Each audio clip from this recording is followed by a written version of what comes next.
আমি সকলোৱে এই কথা জানো যে ফলৰ ৰজা হৈছে আম। আনহাতে ফুলৰ ৰাণী বুলিলে আমি গোলাপ ফুলক বুজি পাওঁ।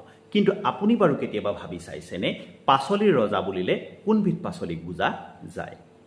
নিশ্চয় এই প্ৰশ্নটো মনলৈ অহাৰ লগে লগে আপোনাৰ চকুৰ আগলৈ কেইটামান উত্তৰ আহিব। আলু, পিঁয়াজ নাইবা বিলাহীৰ মাজৰে কোনোবা এটাক নিশ্চয় পাচলিৰ ৰজা বোলা যাব। দৰাচলতে বিলাহীক পাচলিৰ ৰজা বুলি কোৱাৰ কোনো প্ৰশ্নই উঠিব নোৱাৰে, কাৰণ বিজ্ঞানৰ মতে বিলাহী হ'ল এবিধ ফলহে। তেতিয়াহ'লে পাচলিৰ ৰজানো কোন? ইণ্টাৰনেটত যেতিয়া এই সম্পৰ্কে মই অধ্যয়ন কৰিছিলোঁ তেতিয়া পাইছিলোঁ যে পাচলিৰ ৰজা বুলিলে বেঙেনাক বুজি পোৱা যায়। কিন্তু বেঙেনাক কিয় পাচলিৰ ৰজা বুলি কোৱা হয়? ইয়াৰ মূলতে কাৰণটো হ'ল বেঙেনাত থকা বিভিন্ন পৌষ্টিক গুণ।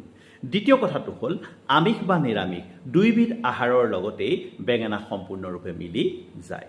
তৃতীয় কথাটো হ'ল এইটোৱেই যে পুৰণি কালত পশ্চিমীয়া দেশবোৰত বেঙুনীয়া ৰঙক ৰাজকীয় ৰং বুলি ভবা হৈছিল, যাৰ কাৰণে বেঙেনাক পাচলিৰ ৰজা বুলি কোৱা হয়।